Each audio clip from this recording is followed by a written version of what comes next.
mairie ici à Lubumbashi. Il faut voir. Tout le monde, vraiment, la plupart, même la sécurité qu'on cherche, c'est gratuite. Qui contribue? Parce que si vous ne payez pas les impôts, vous ne contribuez pas à la sécurité. Ici à Lubumbashi, il n'y a même pas 20 000 personnes qui travaillent. Maintenant, la mairie, son budget, c'est de combien? Est-ce que la mairie peut atteindre 100 millions de dollars comme budget ici au centre-ville? Non. Or, la mairie devrait fonctionner avec le minimum de 500 millions de dollars, à compte tenu de la population qu'elle est en train de protéger. Mais ici, il n'y a rien. Moi, la faute, c'est la Constitution. Alors, pourquoi finalement une question peut-être bizarre? Pourquoi vous ne faites pas la politique alors? La politique, il y a plusieurs politiques. Quelle politique que vous cherchez? Être actif dans Faites-moi de la bonne politique. Faites-moi de la bonne finance, je vous ferai de la bonne politique. C'est l'économie qui commande la politique. Maintenant, vous voyez, la politique, l'économie qu'on a négligée. Est-ce que qui a parce que la politique, ce sont des discours. L'économie, c'est comment transformer ces discours en bien économie pour satisfaire les besoins de la population. Mais vous avez quand même de bonnes idées si on parvenait à vous avoir comme maire de la ville. Non. Ouais, ça serait une bonne chose. Moi, je vous dis, on a négligé la population. La politique est là pour faire les discours. Ouais. Maintenant, l'opérateur économique est là pour transformer ces discours en bien. Parce que pour atteindre les biens économiques de la population, ce n'est pas l'économie, ce n'est pas par les discours. On peut mettre en poche quoi? On ne peut pas mettre un discours dans des poches, non. On met quelque chose dans des poches. Si ça devient quelque chose, c'est déjà l'économie. Organisons notre constitution à une constitution économique qui va donner tout d'abord la valeur de nos ressources. Vous voyez, on a confié toutes les ressources sans tenir compte de la situation de la population. Mais c'est étonnant, c'est étonnant, M. Moukalaï, parce que nous avons à la tête du pays, bien entendu, un financier, un économiste averti, le Premier ministre Matata Pogno, donc qui chaque fois ne cesse de mettre dans la mayonnaise la stabilité du cadre macroéconomique. Bon, pour atteindre le macroéconomique, il faut stabiliser la microéconomie. Si la microéconomie n'existe plus, n'existe pas, vous allez parler de la macroéconomie? Non. Tout d'abord, l'économie, la croissance, vous devez savoir, il y a des indices qui montrent qu'il y a la croissance. Les paniers ménagers de la population. Il faut les mouvements de la population. Tout ça, est-ce que vous pouvez aller à partir de cette heure, vous allez trouver la ligne des bus qui attendent les passagers. Or, s'il n'y a pas mouvement des bus, il n'y a pas l'économie. C'est ça les premiers indices de l'économie. Moi, je pense, oui, c'est la Constitution qui rend mauvais les dirigeants. Est-ce qu'il n'y a pas un problème aussi de volonté politique dans tout ça? Il n'y a pas volonté politique s'il n'y a pas la production. On a tout négligé. Prenons la province du Katanga. On avait des moyens. Est-ce qu'on avait soutenu la production? Qu'est-ce qu'on a donné au territoire pour soutenir la production? Vous ne pouvez pas avoir une économie sans production, non. Il faut qu'il y ait des productions. Allez voir en Zambie. Au moment où je vous parle, c'est la campagne des maïs. Les maïs en Zambie, ce ne sont pas des maïs des fermiers. Ce sont des maïs produits par les paysans, par la population, à la main. Je vous dis, 1000 francs de l'intérieur n'est pas équivalent de 1000 francs de Lubumbashi. Maintenant, vous voulez cultiver pour aller donner à manger les gens de l'intérieur. C'est normal. Quelle économie vous voulez construire? Non. Donc on doit aussi investir beaucoup plus dans le secteur agricole. Tout dépend de l'éducation. Ça veut dire quoi, l'éducation? La formation, l'orientation, c'est ça. Il faut orienter. Donc, la situation doit partir concrètement, comme vous voulez le dire, de la base vers le grand centre. Oui, même dans l'État, c'était comme ça. L'État distribuait des semences à l'intérieur. Chaque année, il y a des camions qui passent pour distribuer les semences. Il faut mettre tout le monde au travail. Moi, je vous dis, par tous les budgets, il y a seulement des piliers, la population et la contribution foncière. Ce sont des secteurs stables. Les autres bougent. On peut beau produire à l'intérieur, mais s'il n'y a pas de route pour acheminer ces denrées dans les grands centres. Non, ça, ce n'est pas une raison. Les routes sont des couteaux à tranchant. Vous faites une route s'il n'y a pas la production. Comment compenser cette route?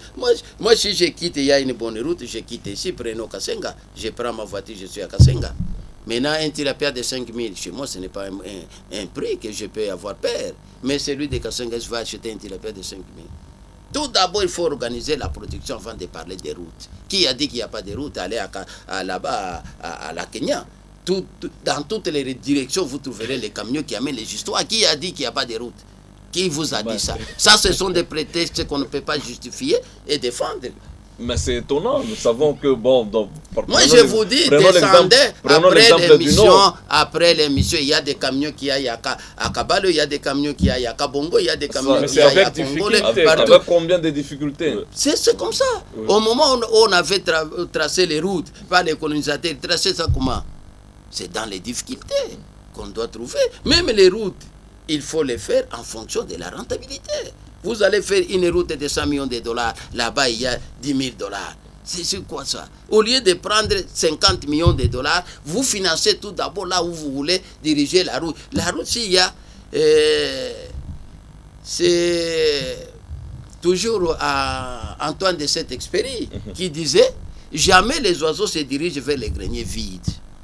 S'il n'y a pas quelque chose là-bas, même si vous mettez une route, personne ne peut y aller. Tout d'abord, il faut qu'il y ait quelque chose. Si les oiseaux se dirigent vers un arbre, il y a des fruits. Même si vous faites une route, vous mettez les macadam, s'il n'y a pas la production, est-ce qu'il y a le tourisme qu'on va constater? Vous faites une route. Qui t'a dit, faites-moi la route pour que j'aille investir? Qui t'a dit? C'est à vous tout d'abord, avant de faire une route, faites une étude de faisabilité. Supposons ici chez nous, on devrait relancer l'économie dans une année. Chaque territoire, peut-être, admettons, 3 millions. Il y a un fonds comme on fait en Tanzanie.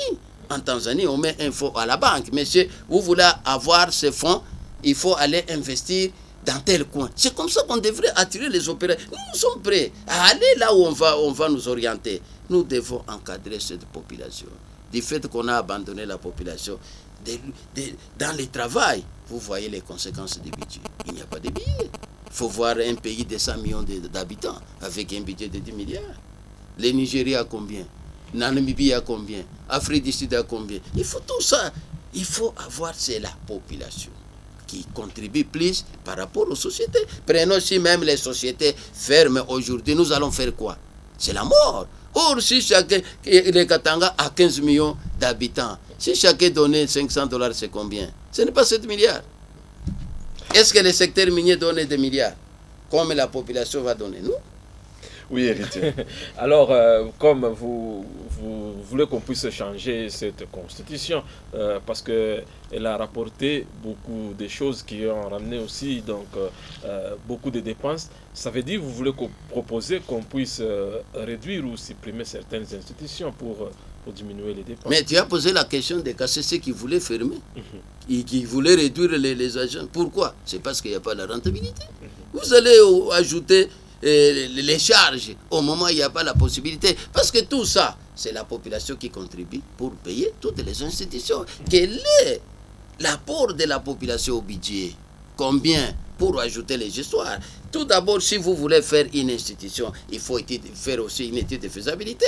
Cette institution va donner quoi? Si on avait 5 milliards, maintenant on a créé cette institution, il va encadrer ces histoires dans ce sens, nous allons atteindre 20 milliards. Oui, il faut créer ça. Maintenant, si vous faites une institution qui, après 9 ans, il n'y a rien de changement, vous allez soutenir ça comment? Nous devons avoir notre constitution propre à nos réalités, propre à la réalité congolaise, et non pas imiter quelque chose de l'extérieur, non. C'est comme disaient les Kumar, là, l'économiste indien, là. Ce n'est pas tout simplement les élections, non. La démocratie, c'est tout. Tenir compte de la vie quotidienne de la population. On peut dire donc, comme M. Moukalaï, avant d'aborder l'autre volet de notre magazine, que enfin peut-être le gouvernement a compris qu'il n'a pas beaucoup investi du côté du domaine social, parce que lors de la dernière réunion de la Troïka, on a proposé de diminuer sensiblement le budget de fonctionnement des institutions publiques pour injecter le surplus dans le social. Non, il n'y en a pas. Injecter ça, comment? C'est la proposition du gouvernement. C'est parce que la production a diminué. Oui. Supposons que le secteur pétrolier donnait 35 millions par mois. Aujourd'hui, c'est 8 millions. Hier, la différence de combien? De 27 millions. Vous allez combler ça comment? Si la population travaillait convenablement, est-ce qu'on allait sentir le secteur pétrolier? Est-ce qu'on allait sentir le secteur minier? Parce que peut-être on a compris on a compris que le Parlement fait beaucoup plus d'argent. Il y a déficit au niveau du budget. La contribution, comme c'était, on visait les secteurs miniers. Vous pensez, si le cuivre quitte de 10 000 à 5 000 francs, même les contributions de ces sociétés vont diminuer de la moitié. Oh, tout ça, ça va affecter les budgets. Oui, mais M. Moukalaï, parlons maintenant de la rentrée scolaire. Bien entendu, c'était ce lundi sur toute l'étendue de la République démocratique du Congo.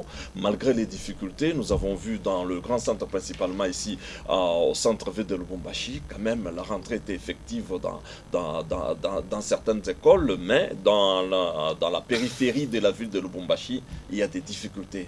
Vous mettez cette cause toujours dans le même paquet là Moi, je pense en tant que journaliste, vous avez circulé avec les ministres. Mais j'ai suivi les images. Il y avait des classes où il y avait 6 élèves.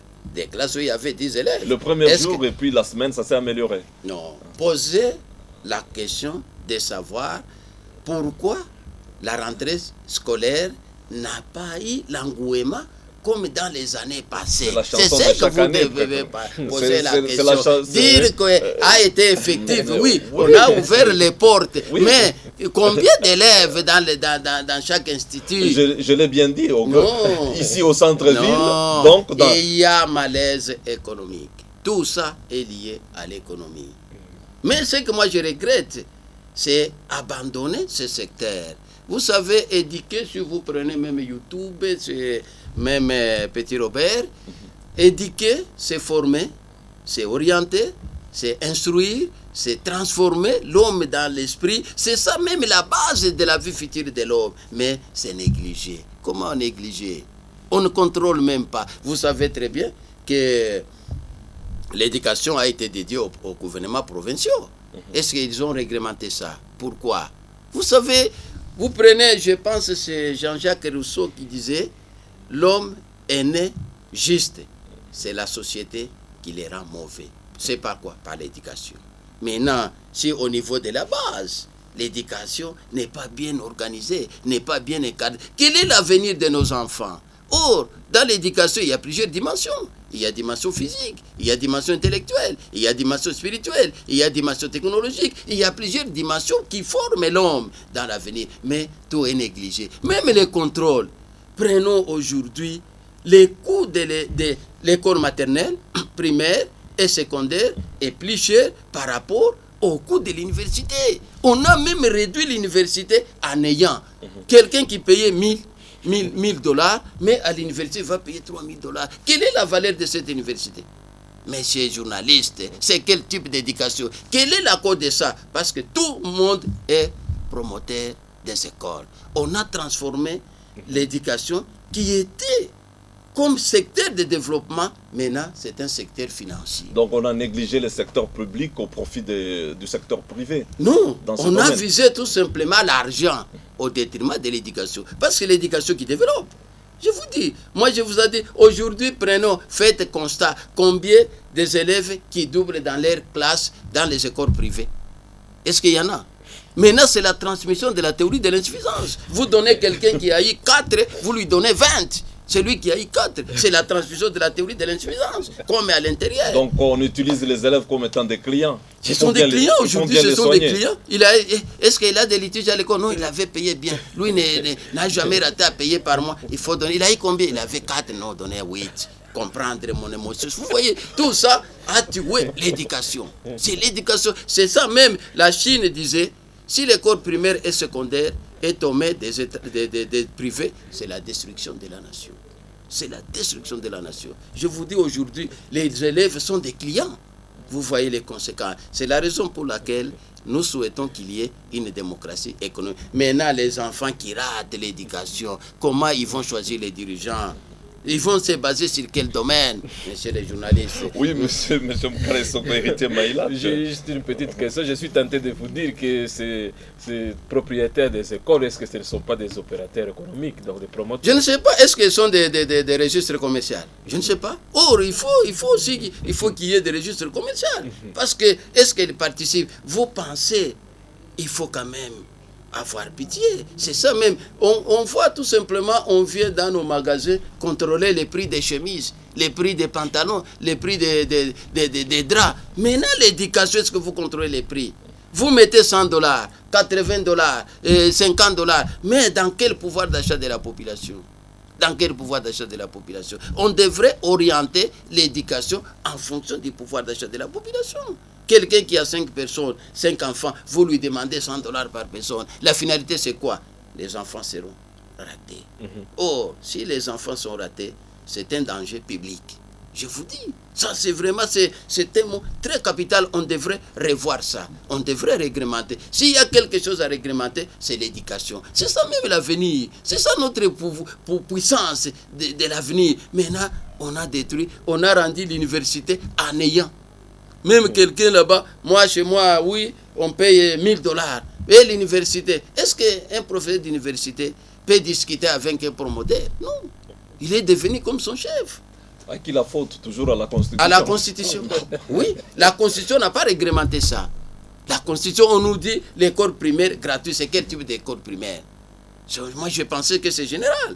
Que ce soit privé, que ce soit officiel, du fait que c'est l'école primaire, devrait être gratuite. Maintenant, aujourd'hui, c'est $100, $150 dans une population dans la misère. C'est quel type de démocratie, monsieur? Or, la même Constitution garantit, je vous ai cité l'écrivain indien, l'éducation et la formation des élèves. Même la communauté internationale ne se base pas seulement sur les élections, qu'il se base aussi à d'autres choses pour organiser la démocratie. La démocratie, ce n'est pas aller choisir, nous. La démocratie, tout d'abord, c'est la satisfaction de l'homme dans les choix des dirigeants. Ce n'est pas non libre. Non. Qu'est-ce que vous pensez de la misère de la population? Ça, c'est très grave, M. Sanga. L'éducation, vraiment, on a tout détruit. Moi, je pense, éduquer un homme, ça, c'est toujours la Chine.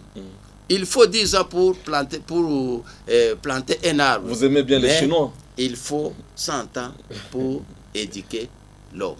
Merci, M. Moukala Sissoko. Nous sommes arrivés à la fin de ces magazines. On retient en définitive quoi?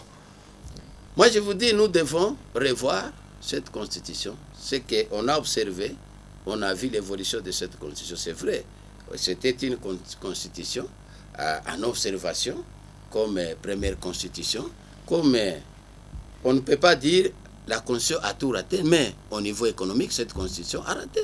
Il n'a pas amené la population au port qu'on avait souhaité. Il faut changer cette constitution à une constitution économique. Parce que la constitution économique prône tout d'abord la démocratie économique. Or, dans la démocratie, il y a des mots. Il y a liberté, il y a les choix. Pour choisir l'homme digne de votre choix, suivant l'idéologie, il faut être satisfait économiquement. Ce que nous voyons, nous devons changer. Vous voyez, tout est touché, même l'éducation, qui est un secteur de base au niveau de la population. Du fait que l'économie est touchée, même la rentrée scolaire est touchée. Tout ça, ça doit être revu au niveau de la Constitution. On doit avoir une Constitution plus économique que politique. Parce que pour avoir une Constitution, une démocratie politique, il faut stabiliser la démocratie économique qui partage les ressources au profit de la population, qui pense, il faut mettre toute la population au travail pour atteindre au développement de notre pays. Merci bien, M. Moukala Sissoko. Bon, toujours, chers téléspectateurs, vous le remarquez, il est toujours en chemise quand nous l'invitons sur ces plateaux. Pour lui, ça signifie que la situation économique du pays ne marche pas. Il y a des preuves, M. Sanga. Pourquoi les porter? Les cravates costumes à plusieurs sens. Il y a l'émergence des affaires, il y a la prospérité, il y a la progression. Maintenant, vous allez porter les cravates. Merci bien, M. Moukala, c'est bien entendu. Merci Maï la fin de ce magazine. Et nous espérons que le Congo sera un pays émergent d'ici là et tout le monde sera en veste. Nous disons merci à tous ceux qui nous ont suivis ce soir. Également merci à M. Moukala pour sa participation. Avec la démocratie économique, nous arrivons au top du continent. Merci bien, mesdames, mesdemoiselles et messieurs. C'est la fin de ce magazine. Merci à toute l'équipe technique. Restez en compagnie de nos programmes. Mesdames, mesdemoiselles et messieurs, nous vous disons au revoir.